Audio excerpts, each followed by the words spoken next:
Un triple abrazo fraternal a todos mis hermanos de la orden y a todas aquellas personas que se agradan con los temas que publico en este canal. Bienvenidos al diario de un masón puertorriqueño. Quisiera comenzar por decir que el secreto masónico absoluto no existe.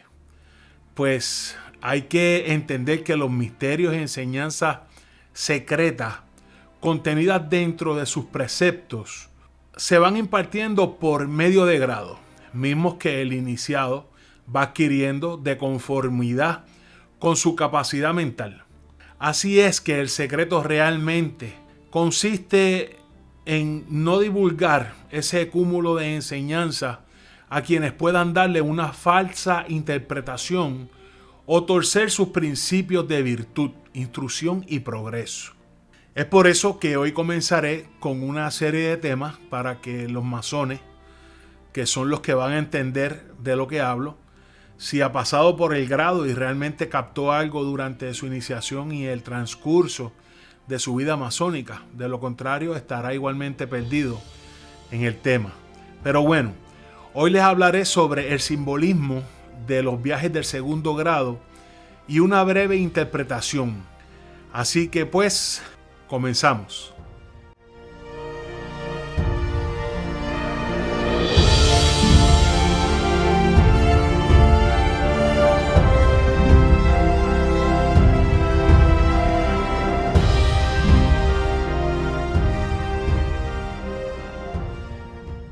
Viaje, palabra que viene del latín viaticum, y es el acto de efectuar una jornada hacia cualquier lugar, llevar un cargamento de una parte a otra, trasladarse, etc.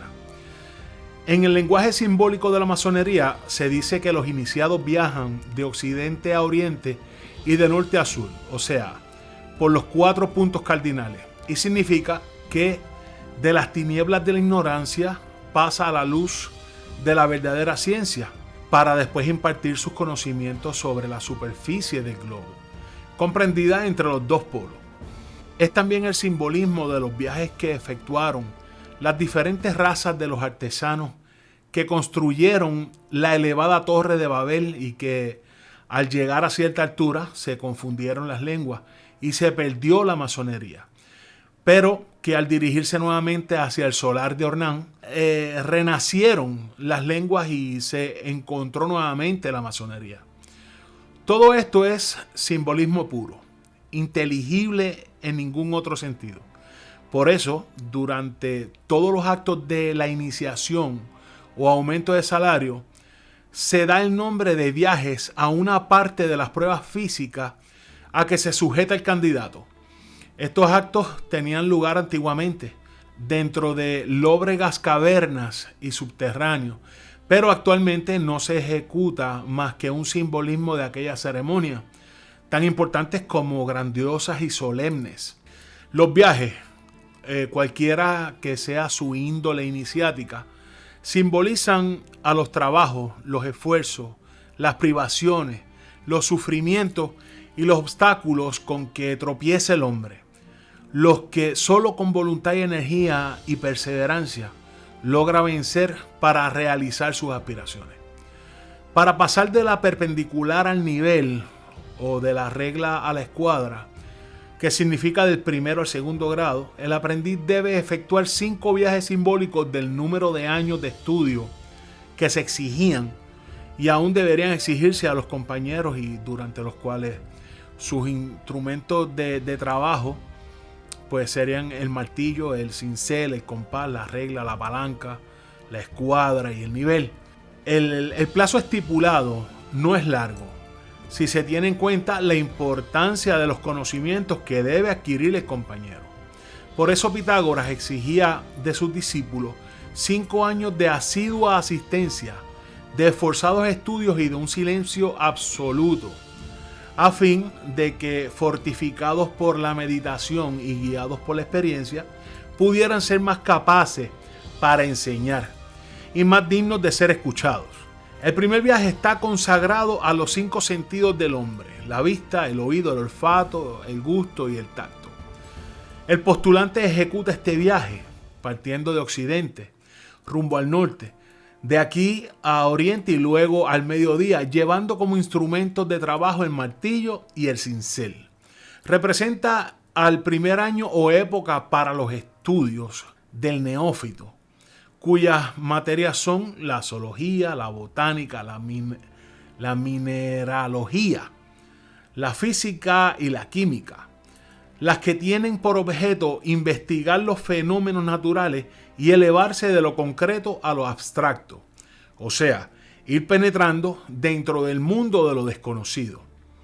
En lo material, el cincel, el martillo sirven para desbastar la piedra bruta. Moralmente, este acto significa modelar, corregir y aplicar de modo práctico y radical nuestras acciones, es decir, que la fuerza subyugada por la inteligencia logra dominar a la materia y al espíritu, aplicando sus 5 sentidos.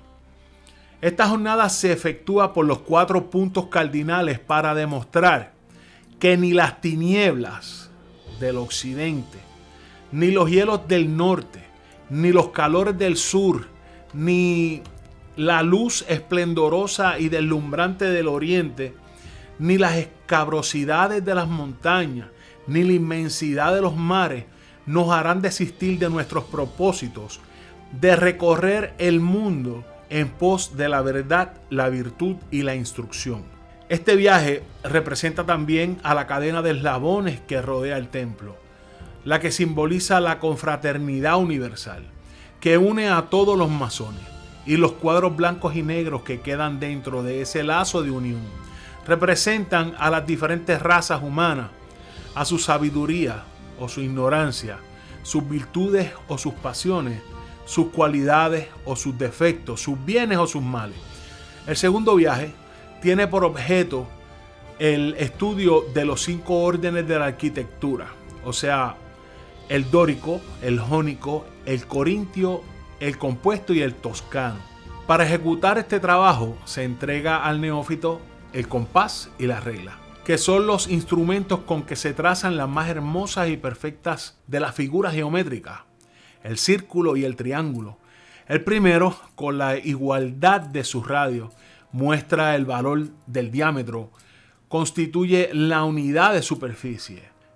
También representa al regulador universal, que moralmente nos enseña a discurrir, discernir, clasificar y deducir con precisión las consecuencias exactas de nuestros actos. El triángulo es la primera de las superficies geométricas, figura venerada en todas las edades, nos enseña a construir obras perfectas, fuertes y duraderas, a medir todas las obras de la naturaleza. Nos pone en contacto con el infinito, puesto que constituye la base de la trigonometría, que se aplica en la astronomía, en la náutica, en la arquitectura y en general se emplea en la mesura de todos los cuerpos definidos o indefinidos. Este viaje representa el segundo año o segunda época de los estudios del compañero. La arquitectura es la más noble de las artes manuales y la más bella de las ciencias, de que se sirvieron los antiguos constructores para demostrar la grandeza, hermosura y perfección de sus obras. Este tercer viaje está dedicado a las artes liberales, la gramática, la retórica, la lógica, la música y la astronomía, para desarrollar ese interpretar las enseñanzas de este viaje. El neófito recibe una palanca, instrumento cuya acción es irresistible y que materialmente sirve para levantar pesos. Simboliza la fuerza de la inteligencia, subyugada por la voluntad del hombre. Es el emblema del poder inmenso que se adquiere aplicando las fórmulas y principios de la ciencia. Es el poder o fuerza física individual que el hombre no lograría desarrollar por sí solo. La palanca también emblemática de la ciencia y la virtud, palabras grabadas al centro de las columnas del templo, y por tanto representan a las potencias intelectuales que nos hacen soportar y vencer los obstáculos materiales e inmateriales para no precipitarnos en aras de la impaciencia o la desesperación. Este viaje representa al tercer año de los estudios del neófito, cuyas enseñanzas están determinadas para dirigir sabiamente la acción y las facultades humanas.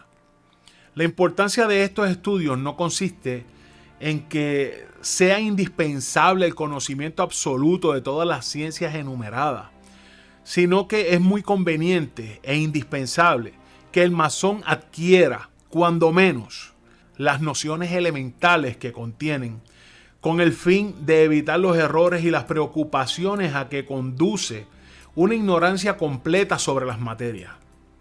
El cuarto viaje se dedica a la memoria de los grandes filósofos.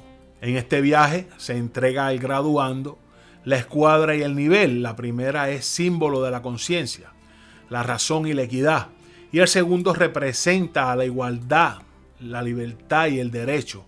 No cabe duda de que es muy justo el tributo que se rinde a los grandes sabios, cuya moral, filosofía y legislación la tomaron del simbolismo de los instrumentos descritos. Aquellos sabios nos legaron enseñanzas filosóficas basadas en la ciencia social, o sea, en el estudio de la legislación humana comparada de los pueblos.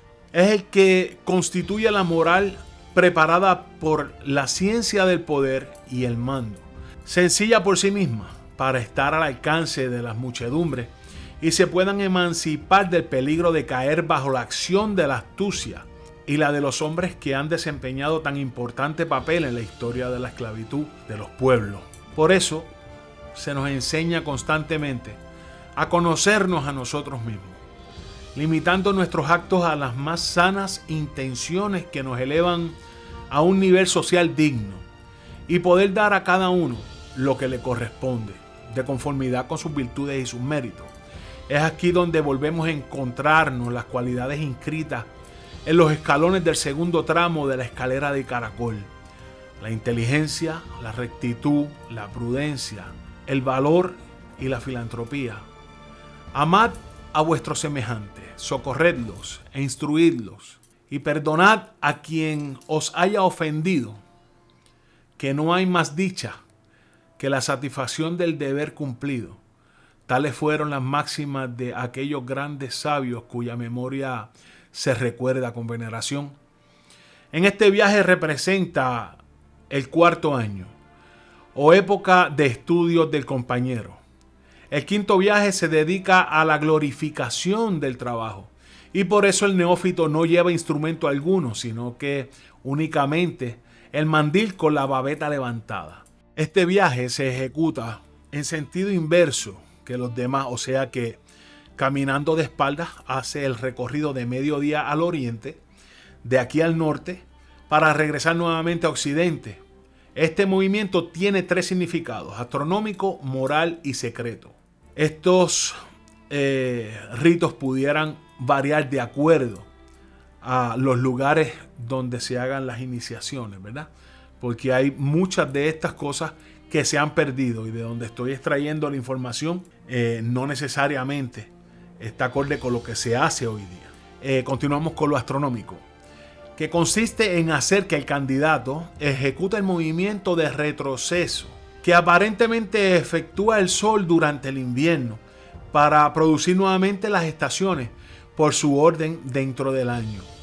Por eso los antiguos consideraban a la astronomía como la más sublime de las ciencias, y a su estudio se dedicaba el último año del aprendizaje del compañero.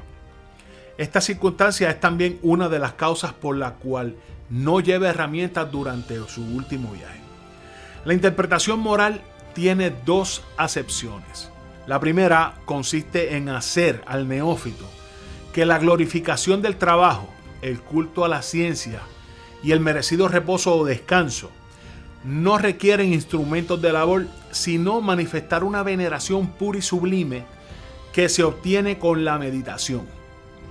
La otra acepción consiste en dar a conocer al postulante que el que abandona sus instrumentos de trabajo para permanecer ocioso, en lugar de encaminarse por la senda del progreso, retrocede al barbarismo, confundiéndose en las tinieblas de la ignorancia. Y que por eso El hombre debe trabajar constantemente para alcanzar su perfección física, moral e intelectual. Debe aborrecer la ociosidad, madre de todas las miserias y de los vicios. Debe buscar la verdad y la instrucción para garantizar de manera terminante el cumplimiento de sus deberes sociales.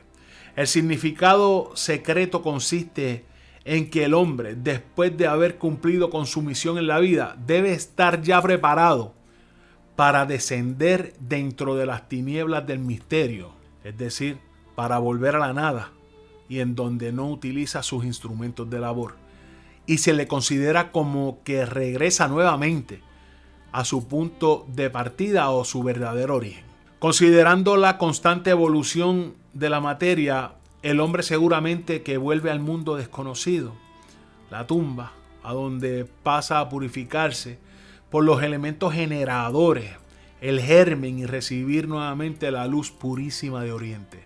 El masón, suficientemente preparado para la lucha durante la vida, se encuentra con que su misión ha terminado y por lo tanto queda libre de instrumentos de trabajo, porque ya está dispuesto a elevarse espiritualmente al plano más profundo de los conocimientos cultos, y su materia pasará a disfrutar del reposo eterno.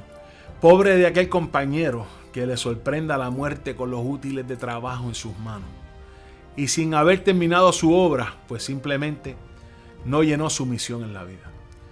Solo los malvados aborrecen el trabajo y los instrumentos de labor.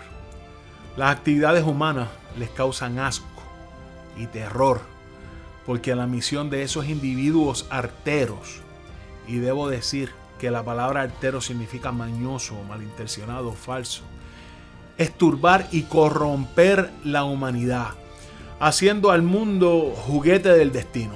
He aquí cuán profunda y útil es la filosofía de los viajes del compañero, tema digno de varias disertaciones, pero que el masón experimentado solo debe conocer lo esencial para cumplir con su cometido ante la sociedad, la patria y la humanidad.